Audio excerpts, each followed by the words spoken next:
Bismillahirrahmanirrahim. Assalamualaikum warahmatullahi wabarakatuh. Alhamdulillah semuanya kita masih diberikan kesempatan untuk dapat belajar bersama materi fisika untuk SMK kelas 10. Dan pada kesempatan kali ini mari kita membahas tentang konversi satuan, angka penting, dan pengukuran. Sedikit mereview tentang besaran, bahwa besaran itu adalah sesuatu yang dapat diukur. Kemudian secara genetik, besaran dibagi menjadi dua jenis, yaitu besaran pokok dan besaran turunan. Di mana besaran pokok adalah besaran yang memang sudah ditetapkan terlebih dahulu satuannya. Sedangkan besaran turunan adalah besaran hasil penjabaran atau turunan dari besaran pokok.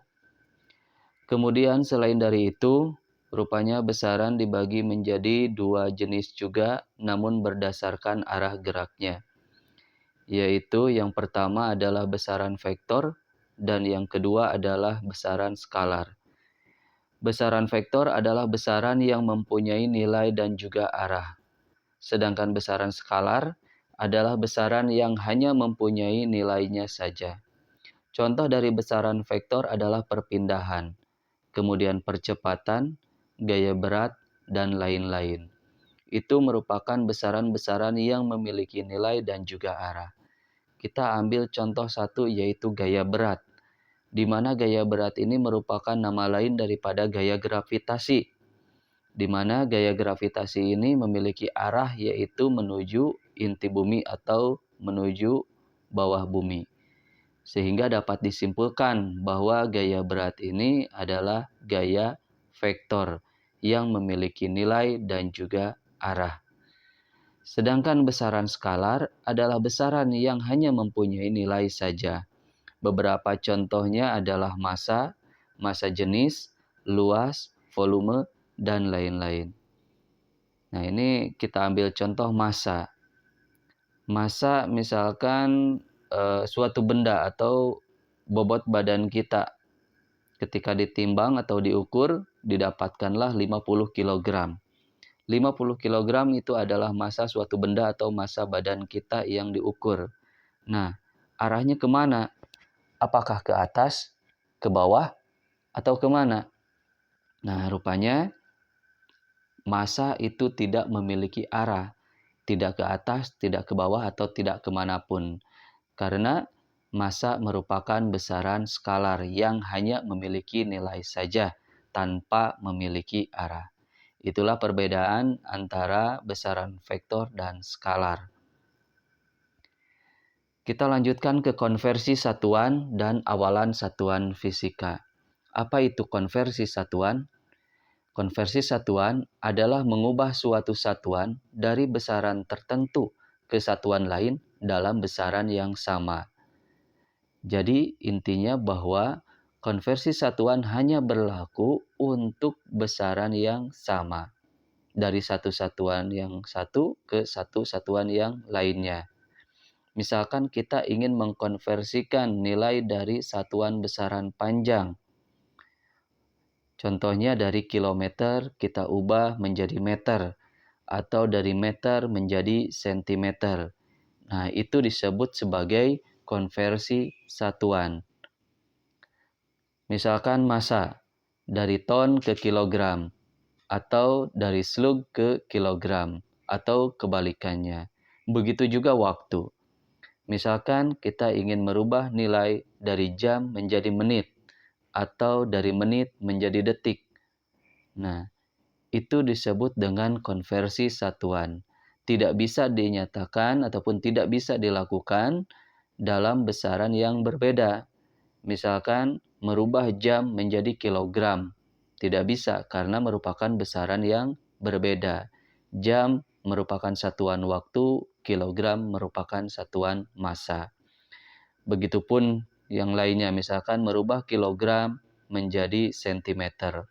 Tidak bisa karena kilogram merupakan besaran massa dan sentimeter merupakan besaran panjang. Jadi konversi satuan hanya berlaku untuk besaran yang sama. Ya. Kita ulangi bahwa konversi satuan adalah mengubah suatu satuan dari besaran tertentu ke satuan lain dalam besaran yang sama. Contoh dari konversi satuan untuk besaran panjang. Sebuah pesawat berada di ketinggian 2 km di atas permukaan tanah. Berapa ketinggian pesawat tersebut jika dinyatakan dalam satuan kaki? Untuk satuan kilometer, meter, sentimeter, barangkali kita sudah sering mendengarnya, karena memang sering digunakan dalam kehidupan sehari-hari di negara kita. Namun tidak halnya dengan kaki atau foot atau mil, yard, inci, dan lain sebagainya. Namun kita juga perlu mengetahui bagaimana ataupun berapa nilai satuan tersebut ya jika dinyatakan dalam satuan yang berbeda. Nah, di sini sebagai contoh simpelnya adalah 2 km sama dengan berapa kaki. Nah, untuk mengetahuinya, pertama kita bisa melakukan pendekatan terlebih dahulu, di mana kilometer kita lakukan pendekatan menjadi meter. Untuk 1 kilometer itu setara dengan 1000 meter. Sehingga 2 kilometer sama dengan 2 dikali 1000 meter. Yang sama dengan 2000 meter. Nah, setelah kita dapatkan dalam satuan meter, maka kita barulah konversikan ke dalam satuan kaki, di mana untuk 1 meternya itu sama dengan 3,28 kaki. Sehingga untuk 2000 meter itu sama dengan 2000 dikali 3,28 kaki. Yang hasilnya adalah 6560 kaki. Sehingga bisa disimpulkan bahwa 2 km sama dengan 6560 kaki. Jadi, ketika kita tidak bisa mengkonversikan langsung dari satu satuan ke satuan yang lain tersebut, kita bisa melakukan pendekatan. Satuan tersebut itu dilakukan pendekatan ke satuan yang lebih dekat kepadanya. Barulah setelah itu bertahap ya, sehingga nanti didapatkan hasil akhirnya. Begitupun untuk yang nomor 2 di sini sebagai contoh, sebuah villa berjarak 6,21 mil dari pusat kota London. Setara dengan berapa meter jarak dari villa ke pusat kota tersebut? Nah, singkatnya 6,21 mil itu sama dengan berapa meter? Nah, ini 6,21 mil maksudnya ya. Sama dengan berapa meter? Nah, untuk mengerjakannya atau mencari jawabannya, kita lakukan pendekatan terlebih dahulu, ya, karena kita sudah mengetahui dalam tabel keterangan bahwa 1 kilometer sama dengan 6,21 mil. Ya, saya ulangi, 1 kilometer sama dengan 0,621 mil. Nah, sehingga untuk 1 mil itu kebalikannya, yaitu 1 per 0,621 km. Jadi, kalau 1 km sama dengan 0,621 mil, maka 1 mil sama dengan 1 per 0,621 km. Kalau 5 mil sama dengan 5 per 0,621 km. Kalau 10 mil berarti 10 per 0,621 km. Begitupun seterusnya. Nah, di sini karena yang menjadi pertanyaan adalah 6,21 mil ya, berapa meter? Maka di sini 6,21 mil sama dengan 6,21 per 0,621 kilometer. Yang mana hasilnya adalah 10 kilometer. Nah, kalau sudah didapatkan hasil dalam satuan kilometer, hasil pendekatan tadi, maka barulah dari kilometer kita rubah menjadi meter. Kita sudah tahu bahwa 1 kilometernya itu sama dengan 1000 meter. Sehingga 10 kilometer sama dengan 10 dikali 1000 meter, yang hasilnya adalah 10.000 meter. Sehingga 6,21 mil dapat kita simpulkan sama dengan 10.000 meter. Nah, itu cara bagaimana kita mengkonversikan satuan. Jadi, kita ada kalanya bisa langsung mengkonversikan, ada kalanya tidak bisa langsung. Yang tidak bisa langsung, maka kita lakukan pendekatan terlebih dahulu, ya, dengan beberapa tahapan seperti yang barusan disampaikan. Nah, berikutnya contoh konversi satuan dalam besaran massa. Nah, di sini kita lihat ya, 5 slug sama dengan berapa kilogram? Nah, ini 5 slug sama dengan berapa kilogram? Nah, di dalam tabel keterangan kita sudah tahu bahwa 1 slug itu sama dengan 14,59 kg. Sehingga 5 slug sama dengan 5 dikali 14,59 kg. Yang hasilnya adalah 72,95 kg. Bagaimana kalau 10 slug? Berarti 10 dikali 14,59 kg. Begitupun yang lainnya. Ya. Nomor 2. 0,1459 ton itu sama dengan berapa slug? Nah, di sini kita lakukan pendekatan seperti besaran panjang yang tadi ya. 0,1459 ton. Nah, kita tahu bahwa 1 ton itu sama dengan 1000 kg. Jadi 0,1459 ton sama dengan 0,1459 dikali 1000 kg. Yang hasilnya adalah 1,459 kg.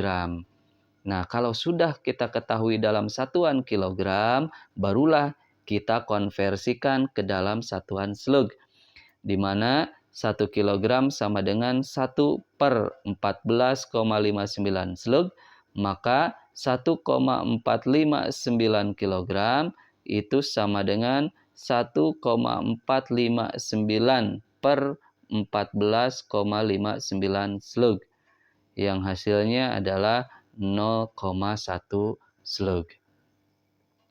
Jadi ya sama, kita lakukan beberapa kali pendekatan ya, beberapa tahapan.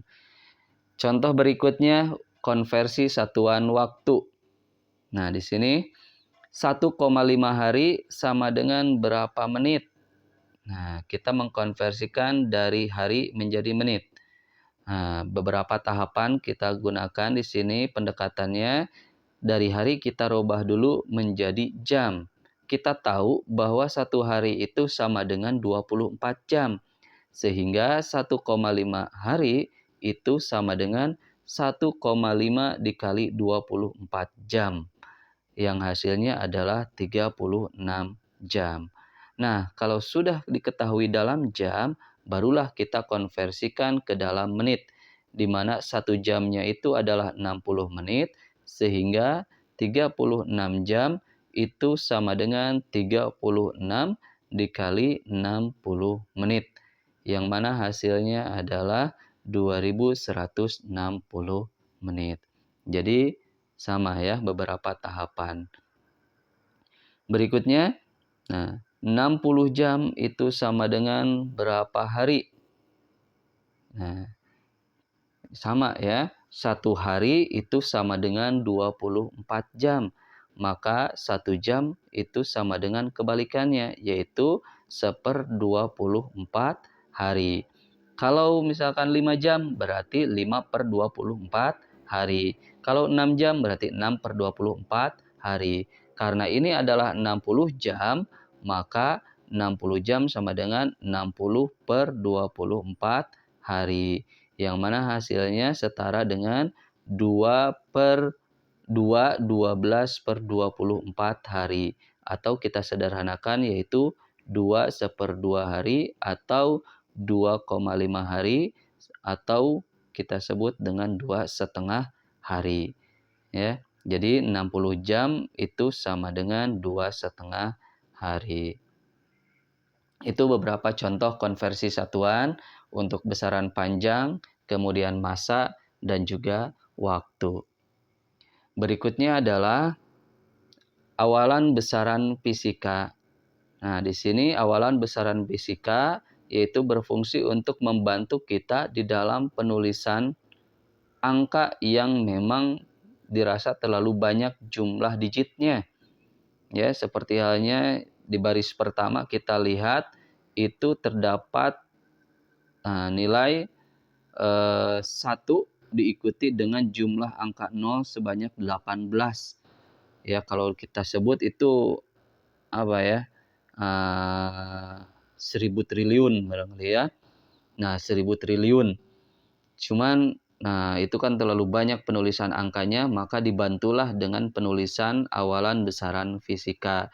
Nah, ini ada ordenya juga untuk 1000 triliun ini, ya, itu sama, bukan 1000 triliun, maaf, 1 juta triliun bahkan ya, 1 juta triliun ini.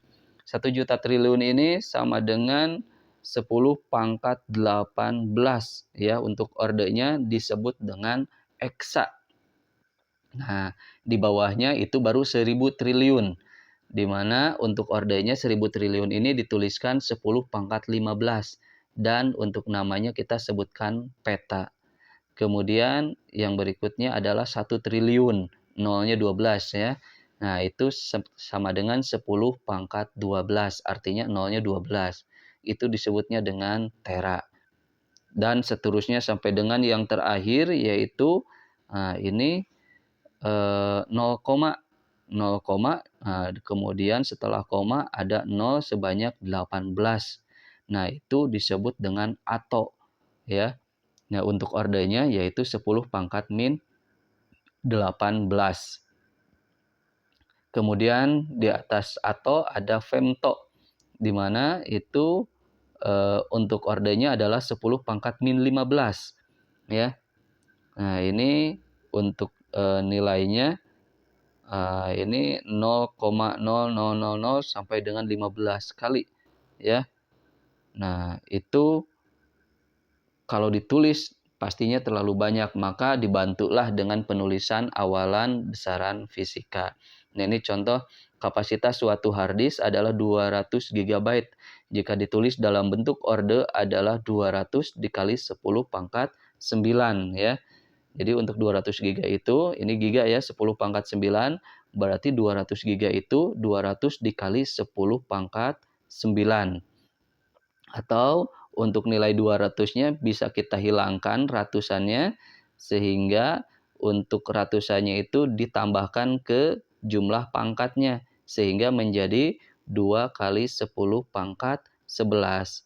Jadi jumlah nolnya yang di belakang angka 2 itu menghilang 2 digit, namun ditambahkan ke jumlah pangkatnya yang asalnya 10 pangkat 9 menjadi 10 pangkat 11 ya. Nah, kemudian yang lainnya yaitu muatan elektron sama dengan min 1,6 dikali 10 pangkat min 19 kolom, atau sama dengan min 0,16 atau kolom ya. Nah, di sini kalau dituliskan, nah ini sangat panjang sekali ya. Min 0,0 sekian sekian sekian terus sampai dengan 16 kolom, banyak sekali.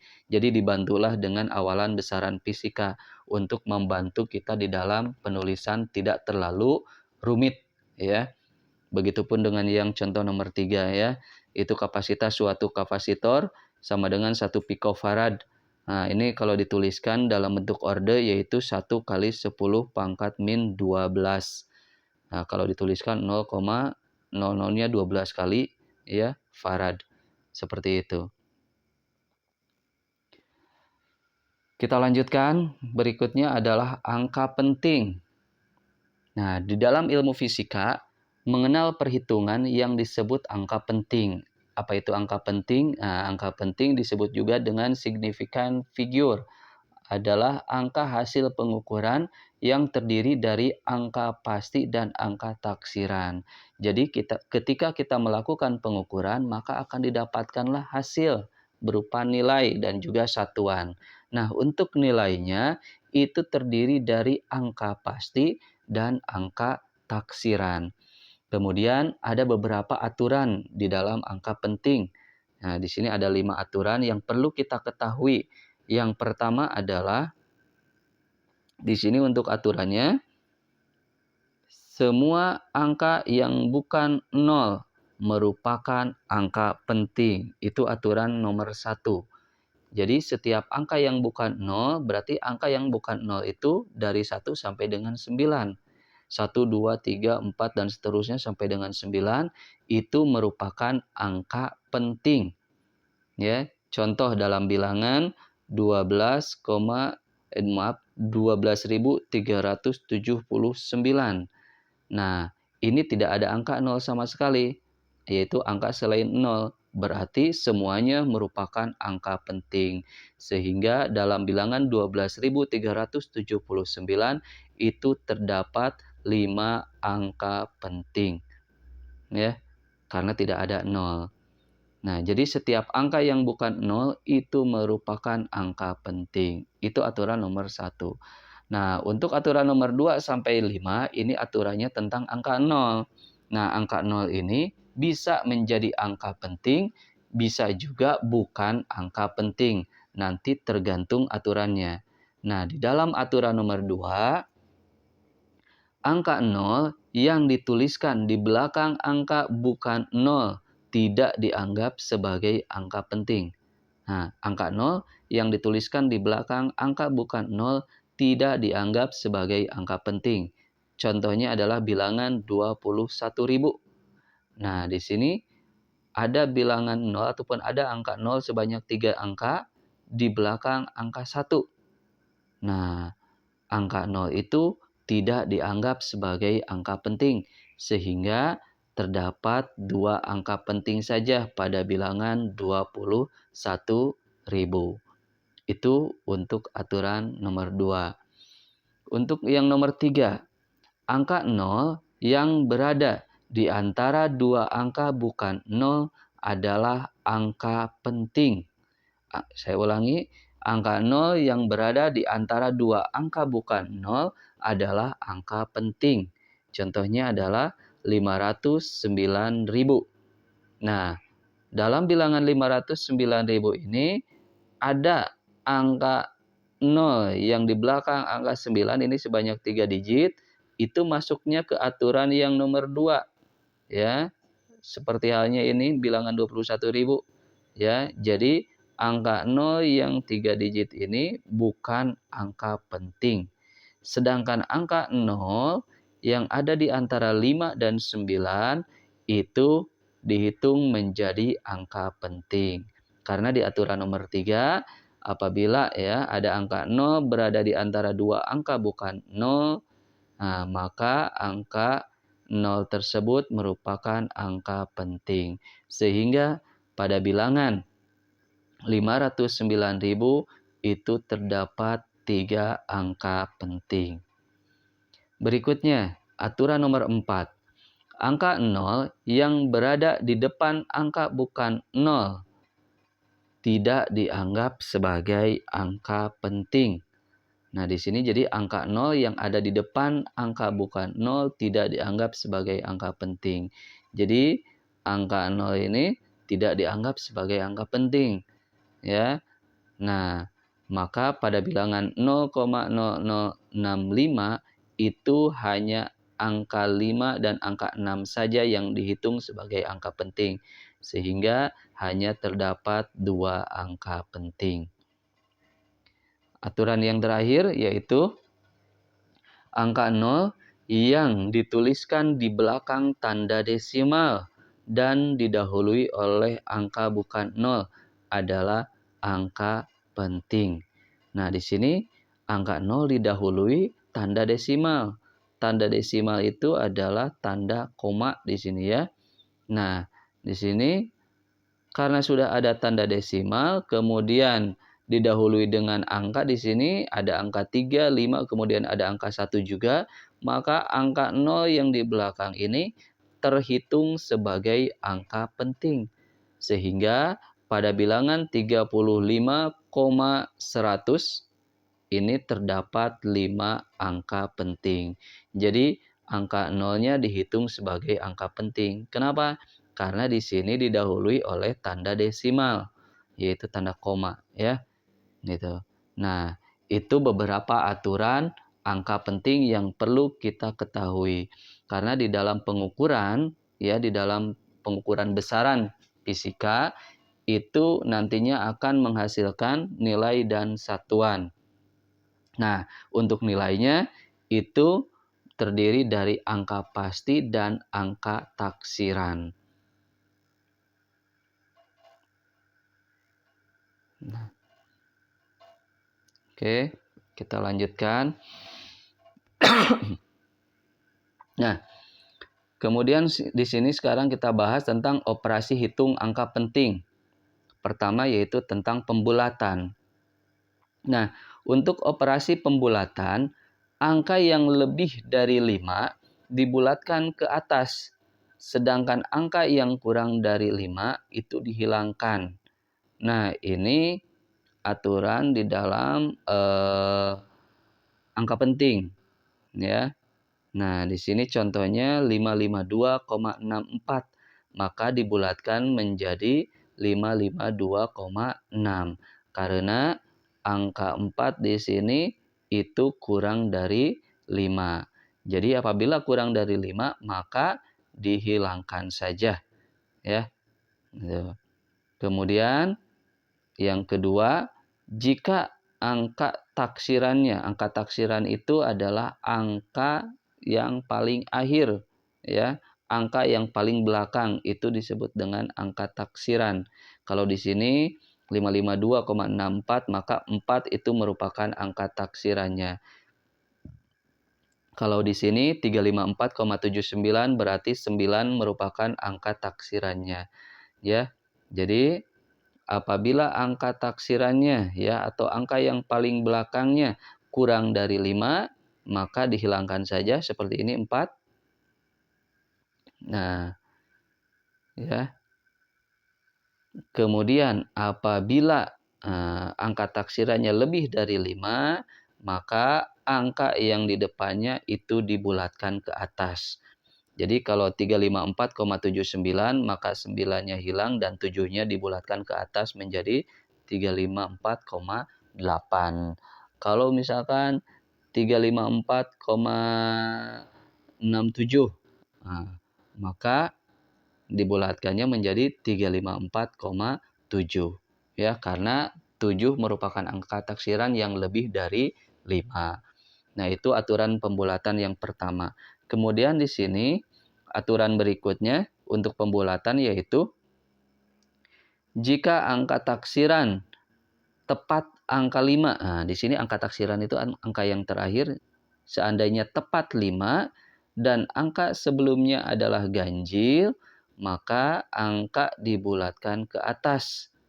Nah, jadi kalau seandainya angka taksirannya 5 ya di sini. Nah, ini angka taksirannya 5 dan angka sebelum 5-nya itu adalah angka ganjil, maka angka yang di depan angka 5 itu dibulatkan ke atas.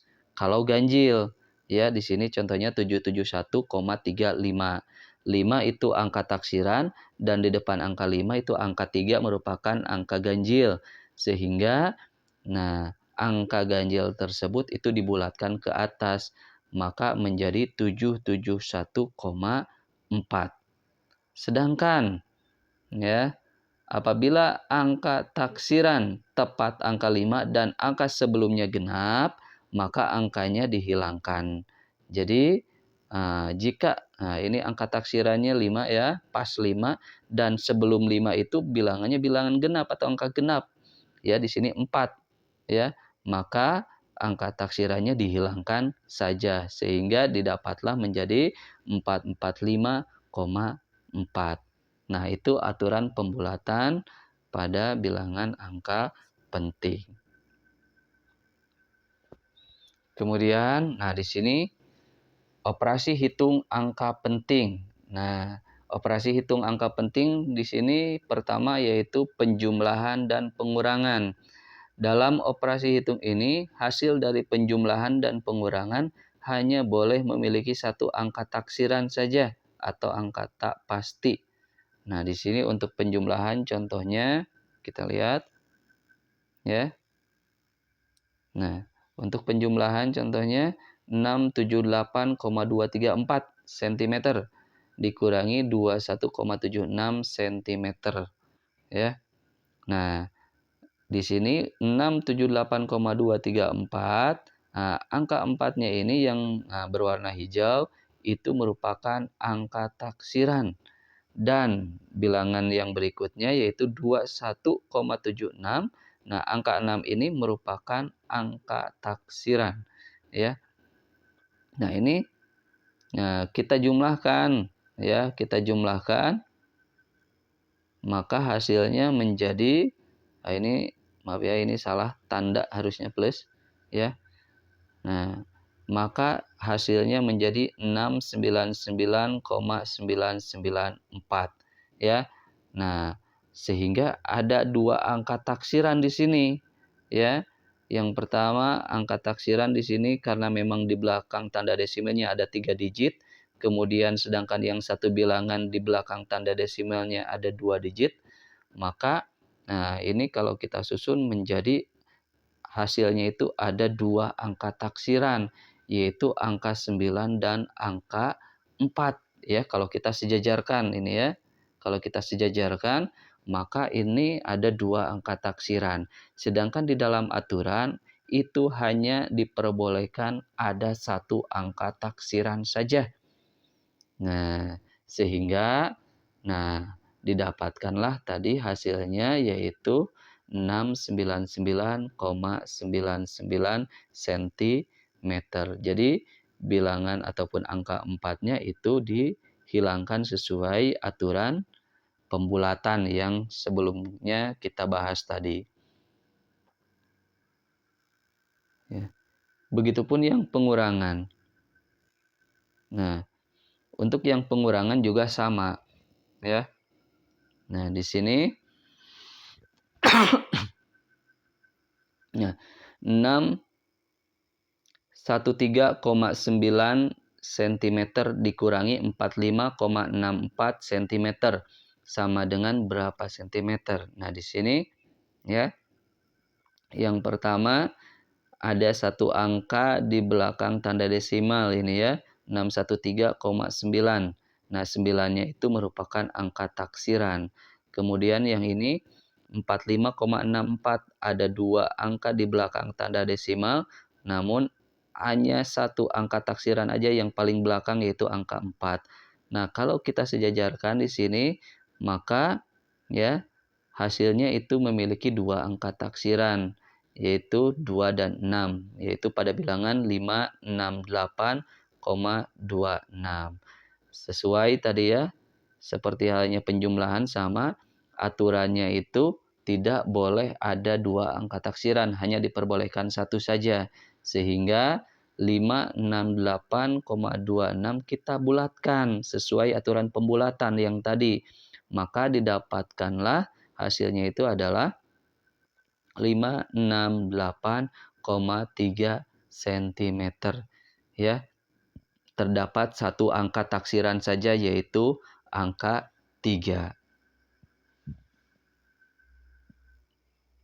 Nah, itu merupakan operasi hitung angka penting untuk penjumlahan dan pengurangan. Yang harus kita ingat yaitu bahwa hasilnya itu harus memiliki satu angka taksiran saja.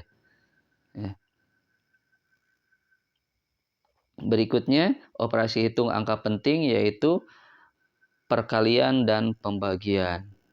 Nah, untuk perkalian dan pembagian, aturan angka penting dalam operasi perkalian dan pembagian ini adalah hasil perhitungan harus mengandung jumlah angka penting sesuai dengan jumlah angka penting terkecil atau paling sedikit dari bilangan yang dikalikan. Nah, oke, kita lihat contohnya. untuk perkalian. Ya, 34,231 dikali 0,25 ya. 34,231 dikali 0,25. Nah, ini kita hitung ya. 34,231 itu ada 5 angka penting ya. Sedangkan untuk yang 0,25 itu terdapat 3 angka penting. Sehingga 8, nah ini kalau dikalikan hasilnya adalah 8,55776 8,55775 ya, terdapat 6 angka penting. Sesuai aturan harus berdasarkan jumlah angka penting paling sedikit, maka nah di sini didapatkanlah hasilnya yaitu 8,56 kg hasil dari pembulatan. Jadi harus sesuai jumlah angka penting paling sedikit ya. Gitu. Kemudian untuk pembagian juga sama. Untuk pembagian ya ini misalkan 46,532 ya dibagi, ya ini tandanya salah, maaf ya, dibagi 200. Nah, 46,532 itu memiliki 5 angka penting. Kemudian untuk 200 itu hanya memiliki 1 angka penting saja, yaitu angka 2. Otomatis berarti hasilnya harus memiliki 1 angka penting saja ya, yaitu di sini hasilnya adalah 0,23266 ya. Maka kita bulatkan sehingga mendapatkan 1 angka penting saja, yaitu hasilnya adalah 0,2 kg. Jadi hanya 1 angka penting saja yaitu angka 2 ya. Karena nah di sini aturannya harus berdasarkan jumlah angka penting paling sedikit atau terkecil. Nah, itu aturan operasi hitung atau operasi hitung angka penting ya, perkalian dan juga pembagian.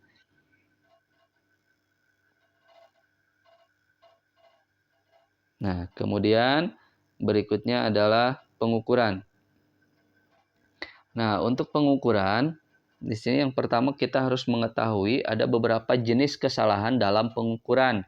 Yang pertama ada kesalahan sistematis, yaitu kesalahan yang disebabkan oleh kesalahan pengaturan alat ya. Jadi kesalahan sistematis ini adalah kesalahan yang disebabkan oleh pengaturan alat, kalibrasi alat ukur maupun pengaruh lingkungan tempat di mana pengukuran dilakukan. Itu kesalahan sistematis. Yang kedua ada kesalahan random atau acak, yaitu kesalahan yang disebabkan ketidaksempurnaan alat atau juga paralaks mata ya, kesalahan pandangan mata.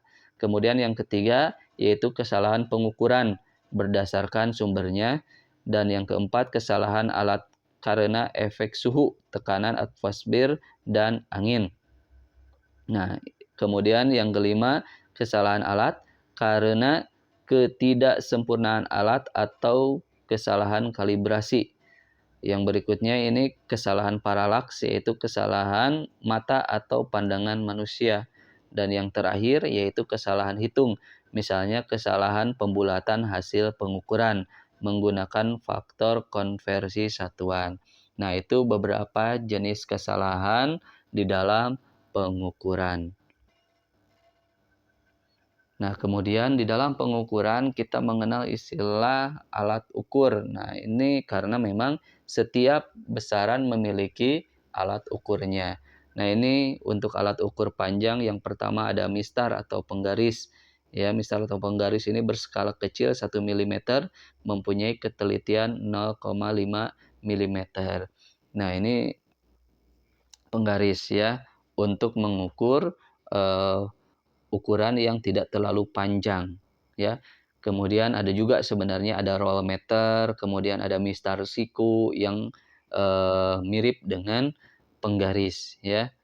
Nah, Kemudian yang berikutnya ada vernier caliper atau jangka sorong. Nah, ini bentuknya seperti ini ya, jangka sorong. Nah, ini jangka sorong digunakan untuk mengukur besaran panjang yang bisa dikatakan tidak terlalu panjang atau kecil ya. Nah, di sini jangka sorong adalah alat yang digunakan untuk mengukur panjang, tebal atau kedalaman ya. Kedalaman lubang dan diameter luar atau diameter dalam suatu benda dengan batas ketelitiannya hingga mencapai 0,1 mm. Nah, ini pada jangka sorong juga terdapat dua rahang yaitu rahang tetap dan rahang sorong ya. Nah, ini rahang tetapnya yang sebelah sini ini rahang tetap ya. Kemudian nah ini rahang sorong yang dapat digeserkan, yang dapat disorongkan ya, gitu. Nah, pada rahang tetap dilengkapi dengan skala utama dan pada rahang sorong terdapat skala nonius. Nah, ini ya, pada rahang tetapnya ini terdapat skala utama yang ini ya, skala utama dan seterusnya sampai dengan ke ujung. Kemudian nah ini kalau dalam rangka rahang sorong, nah ini terdapat skala nonius atau skala vernier ya. Di sini dalam satuan inci ataupun dalam satuan sentimeter atau milimeter.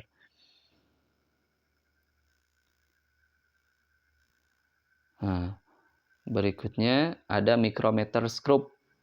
Nah, micrometer screw ini adalah alat ukur ketebalan plat tipis, misalnya kertas, seng, dan karbon.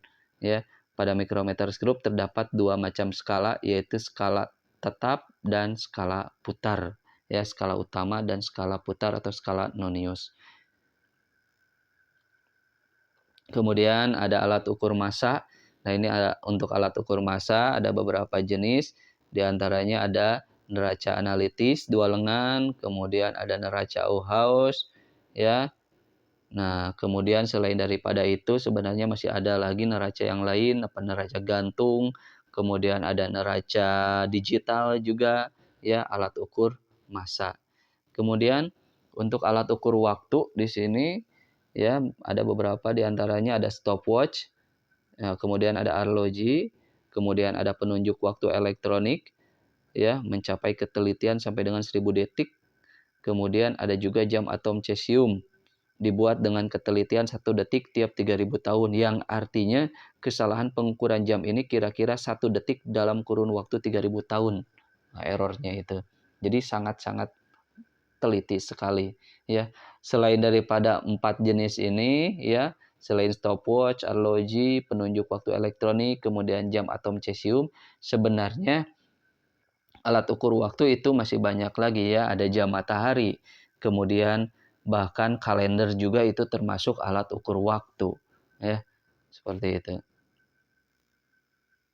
Nah, di sini berikutnya alat ukur arus listrik. Nah, untuk alat ukur arus listrik ya, itu digunakan yang namanya ampere meter. Ampere meter mempunyai hambatan dalam yang sangat kecil. Pemakaiannya harus dihubungkan secara seri pada rangkaian yang hendak diukur. Nah, ini besar arus listrik yang mengalir ditunjukkan oleh simpangan jarum penunjuk. Nah, ini kalau seandainya ampere meternya yang analog ya. Seperti itu. Karena memang untuk sekarang itu udah mulai canggih, terdapat juga ampere meter yang digital. Jadi untuk hasilnya itu langsung ditunjukkan berupa digit angka dalam layar ya. Seperti itu. Nah, kemudian yang berikutnya adalah pengukur suhu atau alat ukur suhu. Nah, kita tahu untuk mengukur suhu itu umumnya menggunakan termometer. Namun rupanya terdapat beberapa jenis termometer. Di antaranya ada termometer klinis yang umum digunakan dalam bidang kesehatan, ya. Kemudian ada juga termometer laboratorium. Ini biasanya digunakan di laboratorium untuk mengukur suhu zat cair, baik itu suhu dingin ataupun suhu panas. Ya, itu termometer laboratorium. Kemudian ada juga termometer ruang. Nah, ini umumnya digunakan di ruang-ruang untuk mengukur suhu ruangan ya, ditempel di dinding. Kemudian ada juga termometer digital. Sebenarnya ya sama aja ya termometer ini, hanya saja termometer digital ini sudah menggunakan angka digital ya, yang ditampilkan dalam layar. Sedangkan yang lain itu analog menggunakan bahan zat cair atau air raksa ya untuk menaikkan ataupun untuk menampilkan suhunya ya gitu. Nah, kemudian ada termometer bimetal. Kalau termometer bimetal itu menggunakan bahan konduktor untuk mengukur suhunya ya. Kemudian ada termometer inframerah ya yang sekarang itu banyak dijumpai. Ya, ini lebih sederhana, tinggal ditembakkan ke sesuatu yang hendak diukur suhunya, maka akan ditampilkan pada layar itu angka hasil pengukurannya. Ya, ini sebenarnya masuk juga ke dalam kategori termometer digital sebenarnya ya. Namun ini menggunakan sinar inframerah untuk mengukur suhunya. Kemudian ada termometer termokopel, kemudian ada juga termometer Six Bellani.